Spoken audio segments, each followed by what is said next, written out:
Welcome to today's Farm Life. I'm Doug Cunningham. Today, standing in a cornfield. Actually, what comes out of this cornfield will be seen by over 500,000 people.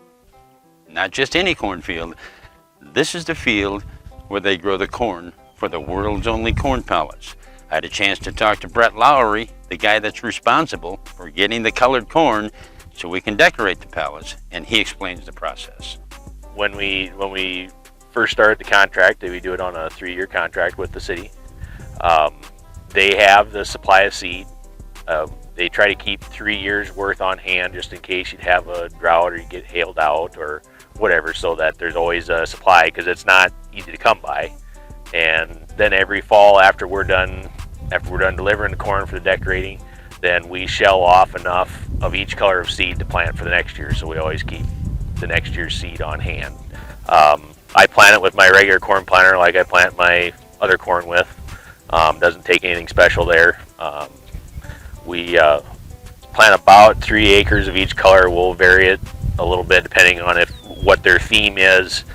They usually have an idea what they're gonna do for murals, so we know what colors maybe they're gonna use a lot of or not. But other than that, it's it plants just like regular.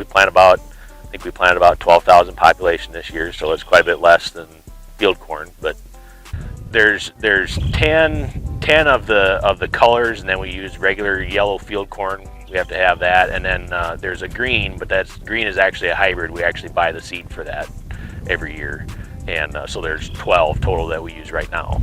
According to Lowrie, getting the corn out of this field is a very slow process, and many would consider doing it the old-fashioned way.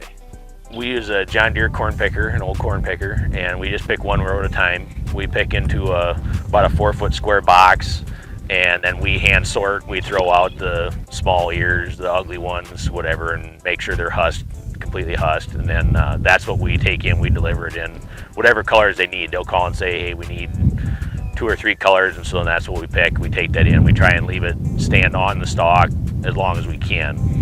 And we pick one row at a time, so it'll husk a little better. You know, this corn husks a lot harder than regular field corn does.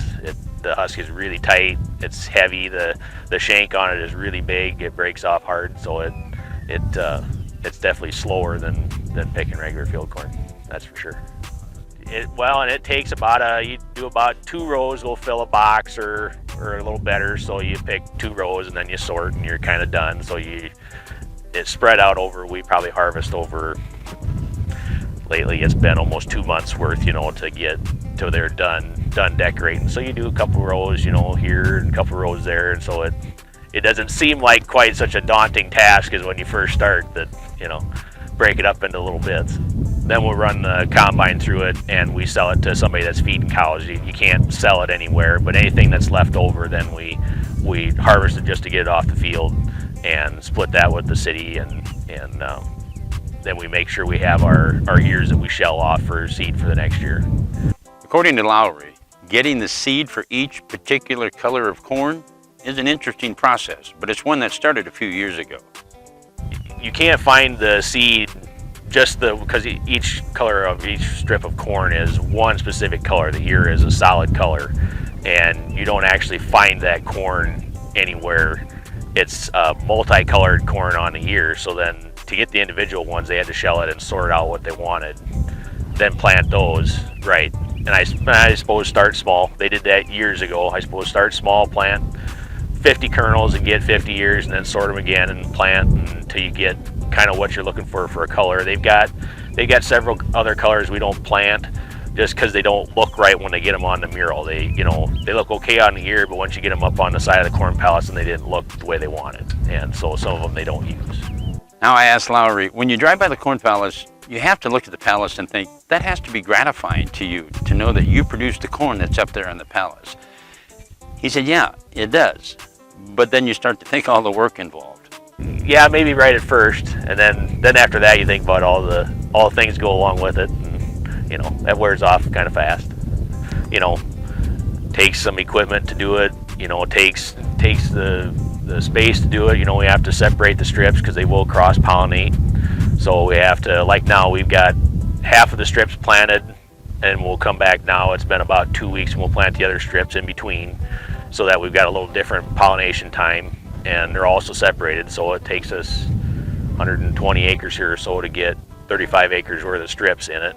And so you have to have room to do it. You have to have the time to do it. You know, it's harvested the same time as the regular farm stuff, so it can be a pain that way. That, you know, we're combining beans at that point and trying to pick corn too, 1 or 2 days a week. And my dad helps pick like the corn in the fall, and he helps me plant here. You know, it takes time. You plant 3-acre strip, then you got to clean all the boxes out and change seeds. So it takes us a good afternoon to plant 6-7 strips of corn, and so he comes help me do that, and he helps me sort corn, and because we're usually, like I say, we're busy in the field, so it takes somebody to go, and if they call for corn, you got to go take an afternoon and pick a couple rows of corn, and so that's helped out big time.